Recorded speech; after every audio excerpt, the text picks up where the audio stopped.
Number 2, the draft gets shaken up a bit. It's time to find out where Battleground number 2 will be. We're going to take us to Towers of Doom, a very favorite map for LFM. They love Towers, they love Dragonshire, and they like Volskaya and Tomb beyond that. But Towers is a map that they've done well on. They'll continue to take us here for game number 2. See if the drafts look any different. I do think part of the reason as well, referring back to the draft of the last game a little bit before we kick off this one, I think part of the reason we saw that ECC pickup was very much the double global 3-man Hanzo race threat, and that they thought that that would be able to hold its own. And against a Toronto composition, the answer of a 1-3-1 split, that it never works out. You have to be able to go 5 versus 5 into the Toronto. Otherwise, you're going to, as we talked about, short cooldowns. It's only a matter of time before somebody dies. But then even more crippling to that approach is one of those people within that combo, within a 1-3-1, no matter what, has to be able to be a melee to zone off for Hanzo. Both of the melees were the offlane targets within that game, ETC and Blaze. So it put it in a position where it's like, even if you have a 1-3-1, does it really matter? Because nobody's going to zone off for that Hanzo there. And I think that what I'm trying to say is I think it was a slight misstep in the draft, and it made it look drastically worse considering the battleground and the angle. The other draft definitely amplified that a lot. I agree with you on that. No Tomorrow, though, they are a team that even in every series, they find ways to win. We most recently saw them saying, hey, you know what, we're tired of winning with just one game. What happens if we win 3? And they've done it on maps like Towers of Doom. We saw Abathur in the second ban phase. It's something they've played around. There's a lot to consider when we look at Towers. It's wild when you look at No Tomorrow's performances on Towers of Doom. I think that they have by far the biggest, like, if you were to ask me where would they be at what point of the game screenshot, that they are always weirdly ahead at the early game, and then their mid game, it's somehow back to even in terms of weird situations here. So if No Tomorrow, number 1, can they get that amazing early game shrine control, altar control that we get from them? And then more importantly, if that does happen, can they keep it up? Because that is, I think, the biggest breaking point, the mid game for No Tomorrow. They've always performed well, but then it's clinching that. They did it. The one time that they did get that victory was that series clincher against Endemic. It was the last map of that series. It's one where it's like, look, this is the team. This is what we thought that they could do. So we'll see Medivh and Genji bans. And it does bring up the compositions that we've seen before. We've seen Malthael come out. We know Dahaka has high priority on this. Tyrande will always have high priority. But the Abathur, things that you can play around, they might shake things up. Even Jay Shrite, the threat of a Zeratul at any given time. They have a lot of serious threats. If they just want to mix up one hero to say, maybe this is enough to be the turning point in a game or in a draft, they have the tools, whether it's Tomster, whether it's Shrite. One of those can flex over onto something that can turn a game on its head. Yeah, we got something pretty wild here when it comes to the ban phase. We got a white main ban. Is that a snap first pick Tyrande? That's what I'd expect. The fact that there's any hesitation here, I find that pretty surprising. How fastly have we thrown Deckard just away? It's like, Deckard who? Deckard. Like, what about Whitemane and Tyrande? I mean, Deckard's still really good. He is, but like for me, I think Whitemane was undervalued. I think she was very drastically undervalued on the amount of control that she could provide to specific battlegrounds, because everybody was like, she doesn't have the biggest healing output immediately and not enough understanding of the timing around her passive and functioning around that. Now that that's got a little bit more standardized, I think everybody's starting to realize the value there. But to ban the Whitemane, again, because she's one of the best double hybrids within those compositions of the double support, and did not snap pick the Tyrande first pick, shows that No Tomorrow came in with a game plan, but I don't know if it's been rounded around, you know, some of the rougher points of it here. Murden has been one of the better picks against Hammer. There's been few because Hammer is so strong in our current meta and does do very well with the Deckard, so they're okay with getting the Deckard on their side. You still get a follow-up CC train potential. It's just the self-cleanse on Sergeant Hammer, not yet phased out. There's some changes coming to that in the near future. So Li Ming will give him that poke battle. Blaze can also poke from a distance. So there are some tools that we are seeing picked up here. While we didn't see a change in the build from Li Ming last game, it seems clear that it will be in this game. I think that's fair to assume.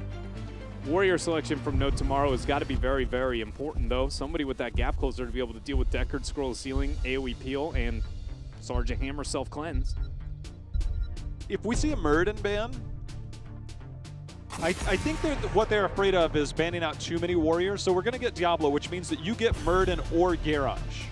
And I think that LFM would prefer a Garrosh in this situation. Yeah, You're on the other side? Yeah, because Garrosh gets bodied by Hammer. Bodied by Hammer. I'm saying for Hammer, as the Hammer protection. Yeah. And so because of that, I'm like, yeah, I'm going to pick my Murd and give you the Garrosh, and I'm just going to go, how's this unstoppable field of that Groundbreaker, boys? But that's what I'm saying. Now, when you play around that, if you pick the Murd and the other side has to say, because Garrosh does look pretty bad. Yeah. But I think they like the Garrosh in this situation. Interesting. We got the Urel. There it is. Giving it up. I think it works in the fact that you don't have to fear the counters, and I think it works well within the Tyrande compositions and also facing into the Li Ming. It's just purely based on the, can I cripple No Tomorrow far enough within the Warrior pool if that was the direction that they're going to go? They did also have other alternatives like the Anu Barak. Johanna still available too.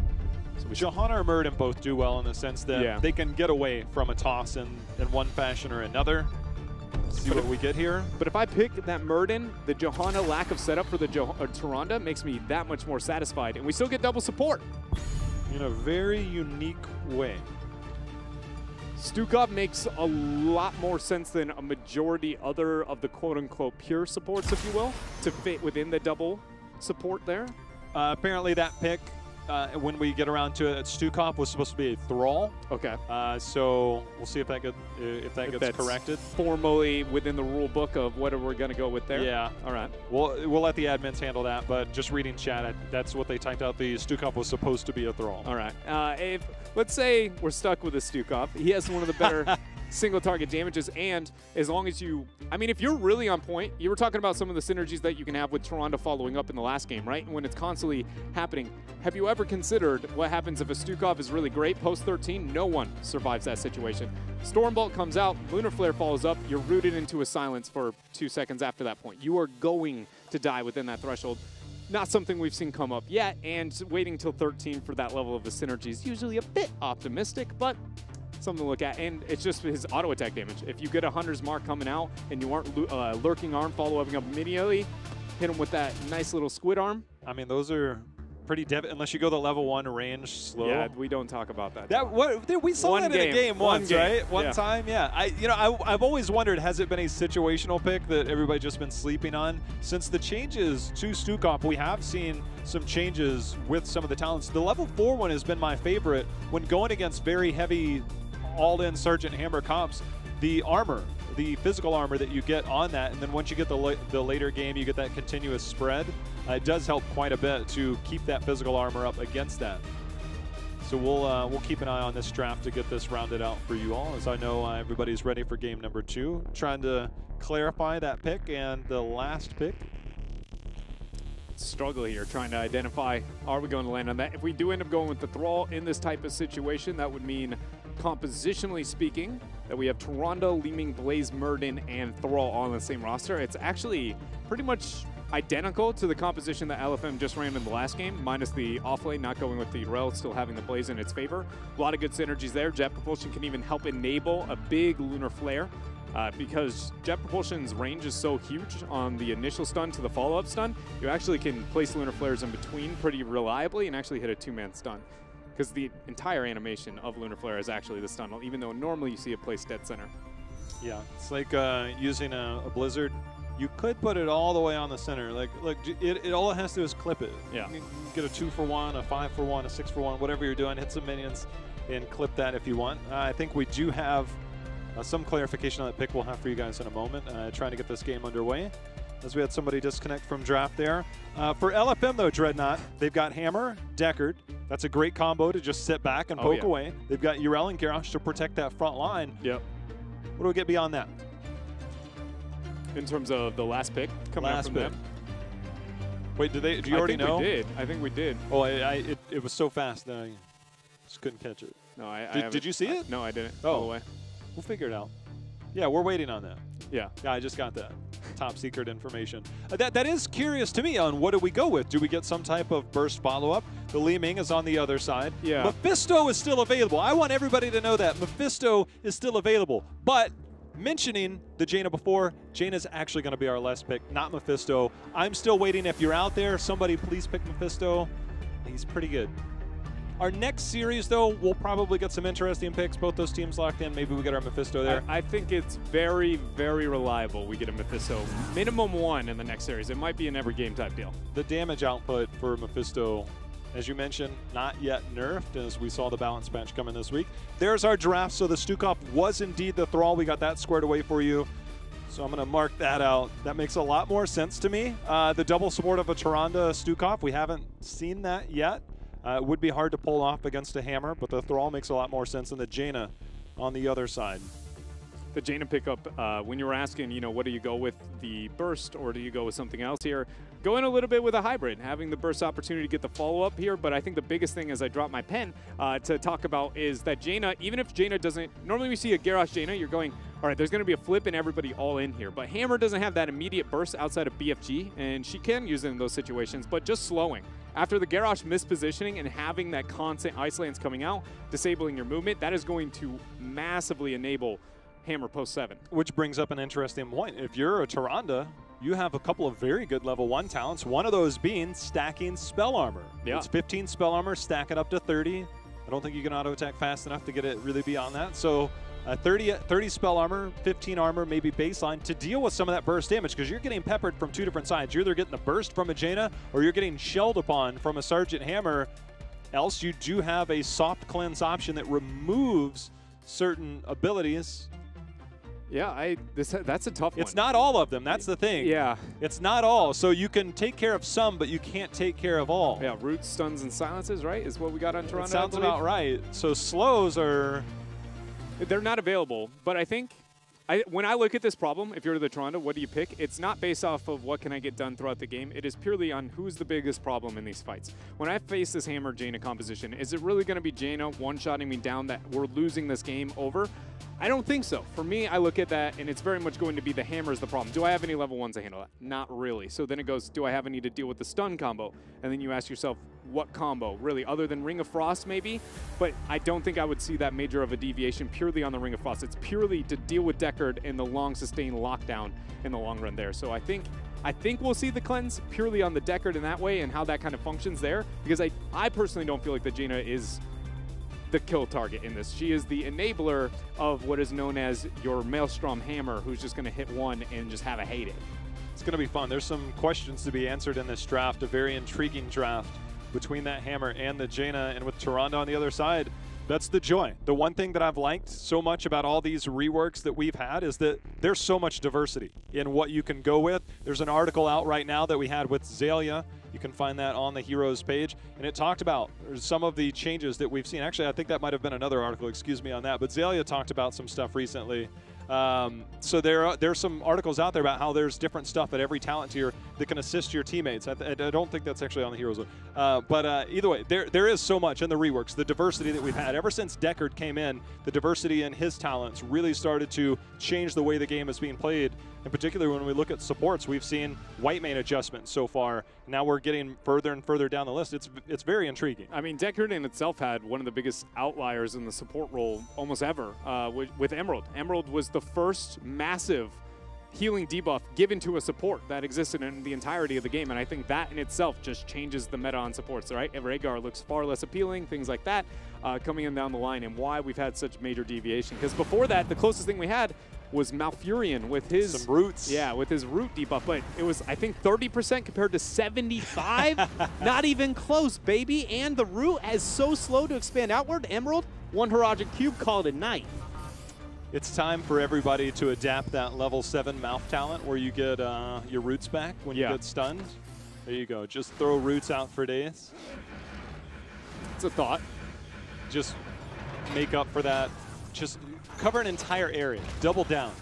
Ooh, one way to get some poke in here, Dreadnought. Li Ming, of course, is there, but there's another hero on that team that can pokey poke, and that is a Crash Lightning Thrall, something we don't say very often.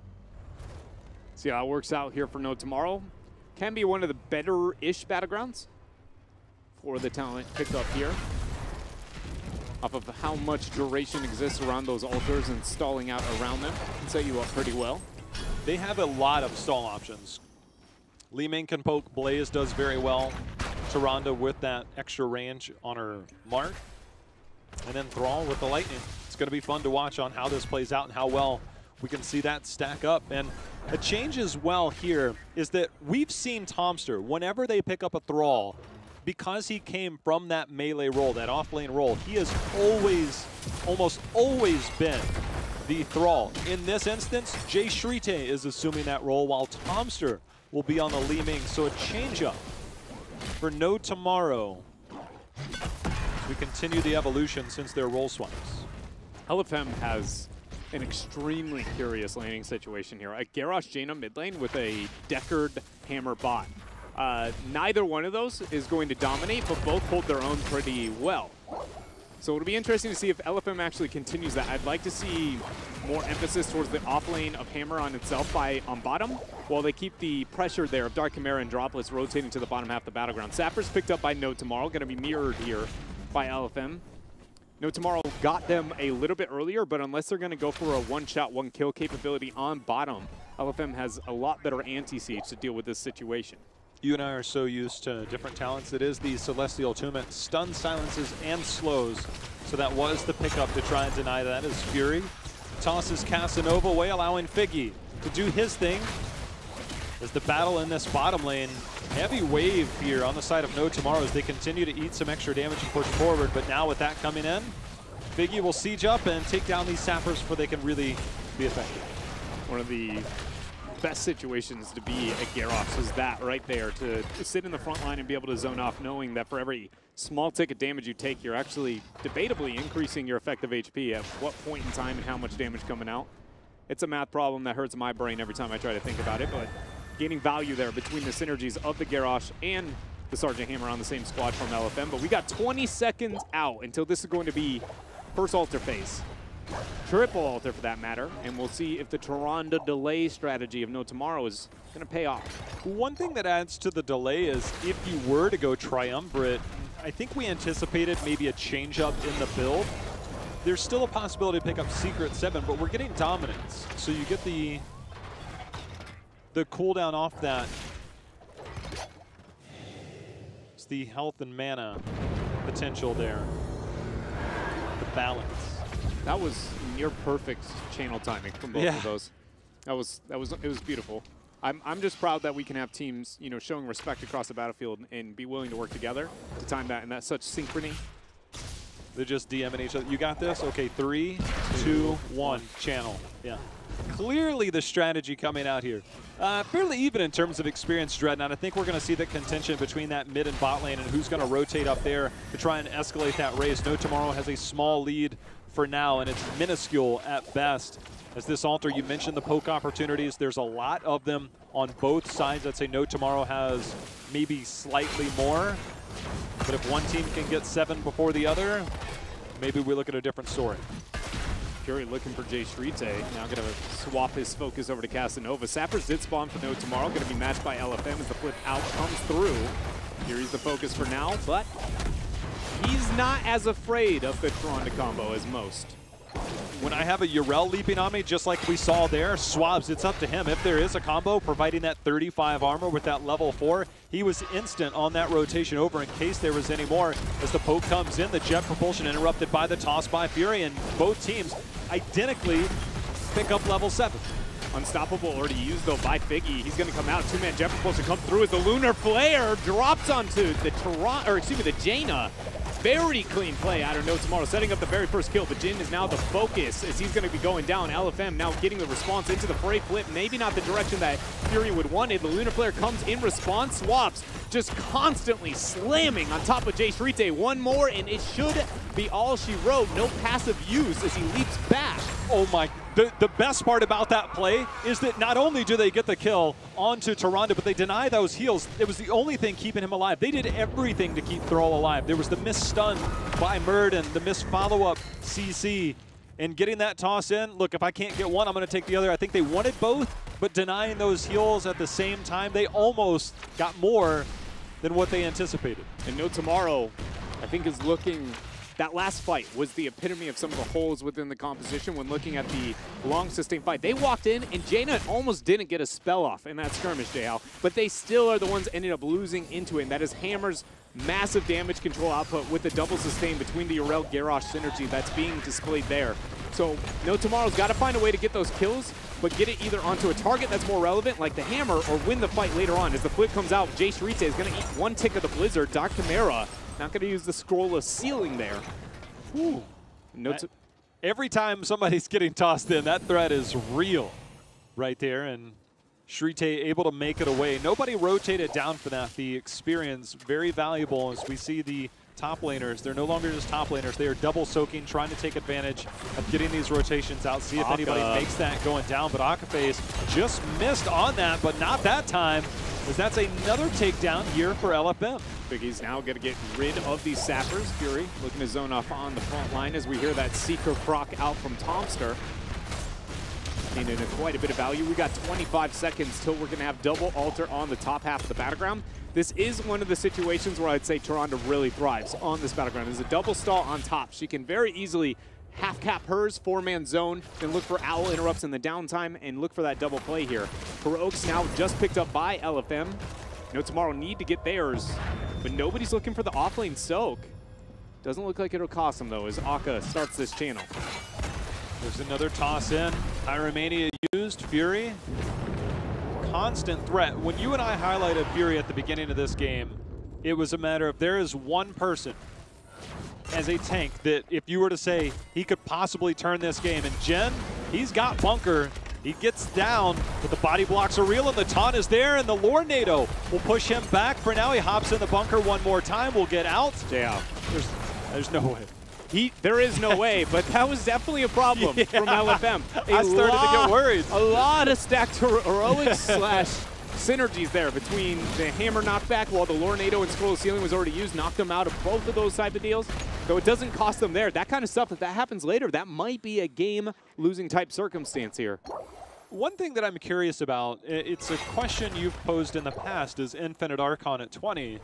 With Disintegrate picked up at level 10, I really wonder if Sergeant Hammer, if you're just going to siege up the whole time, I'm just going to siege up the whole time in Archon mode. I don't think we've ever seen that, but now that I think about it and I just hear your words echoing there, I'm like, could that be a thing? I love it. I don't know about how much I love it as a damage output, but I love it in a sieging sense, and it would be a counter siege to Hammer pretty effectively. If he posts up and he's just like, all right, you're going to sit there as long as I got Tyrande spamming heals on me, I actually probably trade pretty well. Although it's a late game Hammer we're talking about here too. I mean, it's one of the best heroes in the game, even with the ambush over the Maelstrom in this type of situation. Hold up, Kassa gets flipped over. Figgy actually used the knockback there to push him back towards the side of No Tomorrow. Sapper 1 makes its way in. Sapper 2, 3, mission accomplished here for LFM. The good news for Casanova, shows the discipline, shows the trust in his team. Did not use Avatar there because we are now approaching another altar phase, and he will need that in every sense as Fury. Nice indomitable use. Everything that Fury is doing today is just so clutch for this team. See if he can get in, maybe find another opportunity. All the cooldowns, all the heroics are off cooldown again. We see the teams engaging here on the bottom altar. Biggie just used a self-cleanse, so he's in a bad spot. There's the Stormbolt. Jet Propulsion is not going to land. He actually does connect as Fury gets it into the fray. Flip over. Combos coming through here, but LFM lose 2 members. Ardent Defender are going to be dropped as the Lunar Flare comes through. Stun follow-up is the damage there. Jet Propulsion, Scroll of Ceiling, and 3 for nothing. No Tomorrow with a beautiful initiation. Biggie cannot be that lackluster use on that self-cleanse in this composition. We do not have another cleanse available, Jay-How, and No Tomorrow perfectly punished. It's one of my favorite things to watch. There's a player in Europe, I think everybody knows at this point, he's one of my favorites, DAB for Leftovers, Dreadnought. I was pointing this out last week. He was a Tracer versus a Hammer, and the minute you see that self-unstoppable, which gives you the armor as well, any good team will recognize when that's down. And No Tomorrow, 0 hesitation, Dreadnought, to snap engage there. The Sunder came in. I think that might have been enough to kind of clip at the end there, but the instant acknowledgement was clutch. Anytime Figgy uses just his self-cleanse on a raw Lunar Flare, I would argue that's a misplay. And that's what we saw in that last initiation. We'll see if it continues here as a great flank. Droplets continuing to get the slow. We see the Sundering come out, but it's not going to matter. There's the first kill focus, though, as the Lunar Flare Hunter's Mark goes on to Fury. 75 armor is going to help him remain alive. as LFM still fighting back here, dead even when looking at the shots. Blaze is looking to pick up those top sappers, helping the mercenary control of No Tomorrow. But for now, I would argue LFM probably still in fine condition as long as Figgy can be a little bit more self-controlling there over that level 4 talent. I wasn't sure if we would go quite that far down the rabbit hole, but it seems like every time you go Seeker, you go Glass Cannon. If it's a matter of I'm trying to poke and get that instant kill, we're seeing it again. You sacrifice some health there, but you get that spell power. See if Tomster can capitalize on that. Double down was picked up for Fury on the Garrosh, so that allows him to double up on that armor using his trait. Bottom bell tower conversion now in favor of LFM. A very smart rotation as the Warlord's challenge actually slightly juked there by Tomster. No taunt available for Fury for another 42 seconds. So we've got this middle shrine. Swabs on an island for now. Fury threatening off here. Keep in mind, he has no taunt. He's not the same threat that he normally would be, but Casanova has to pop his avatar and door toss out.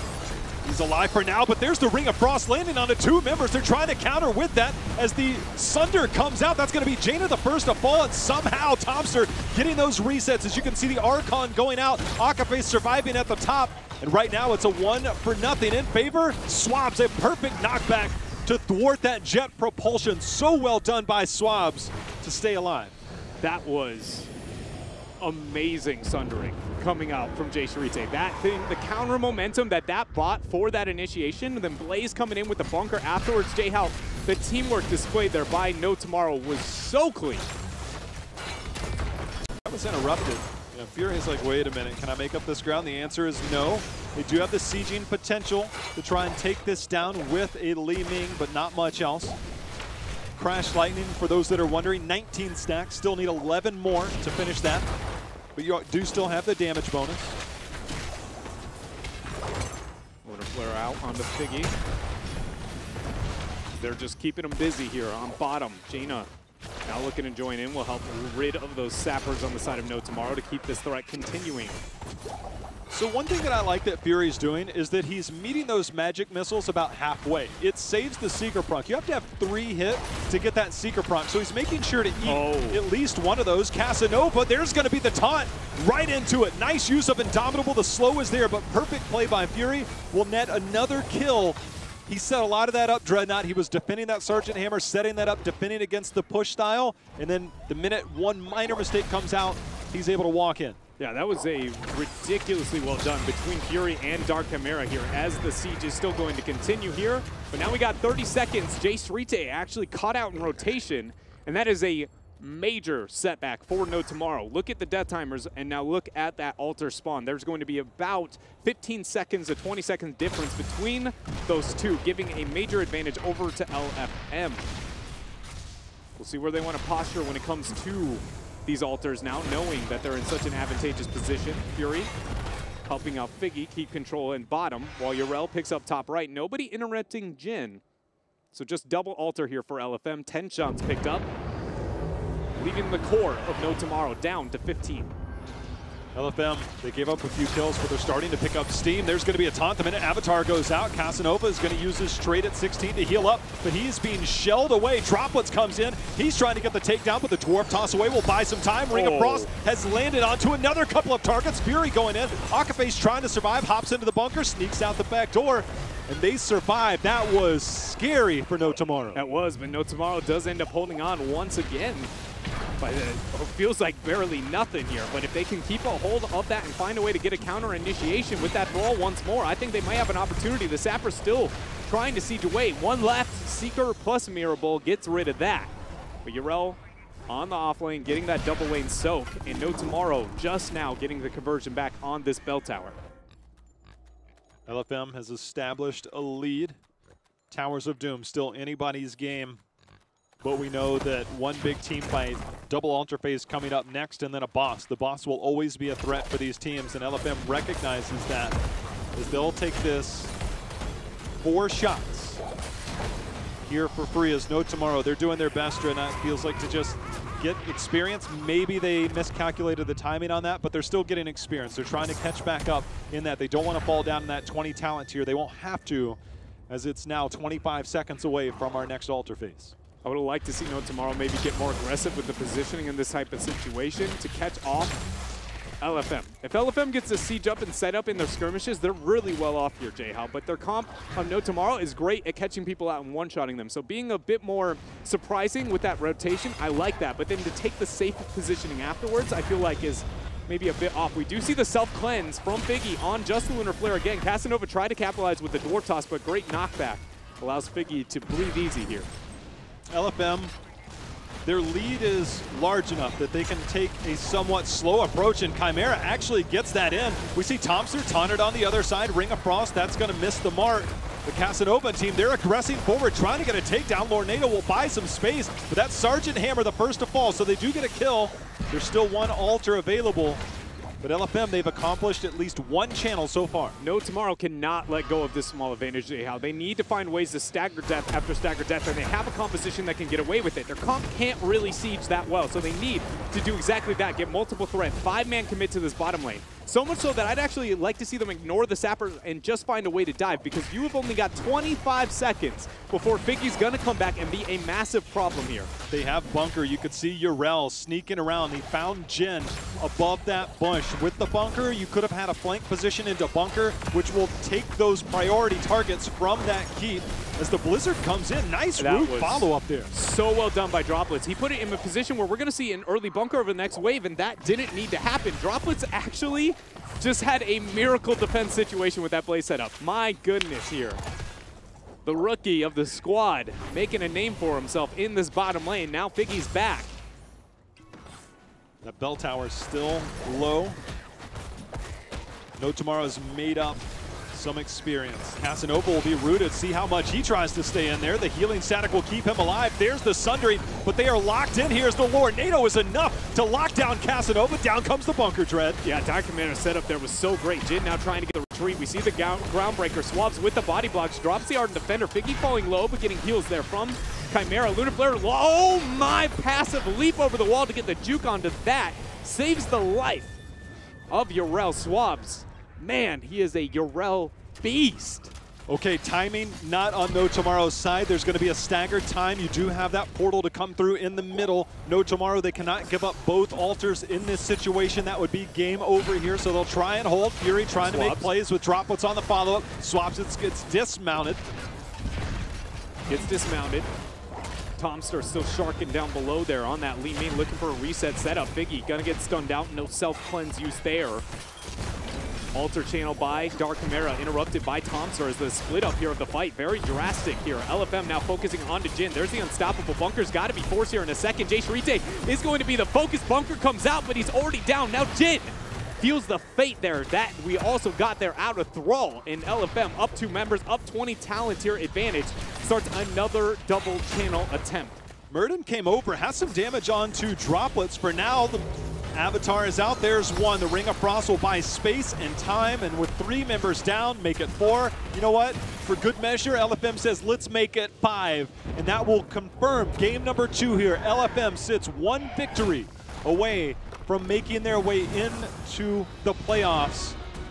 And synergy is where it's at for this team today, Dre. Yeah, it is very much on point here. I mean, I'm just in awe. Honestly, like Droplets specifically that game, J-How, we never once saw a a Ring of Frost combo setup.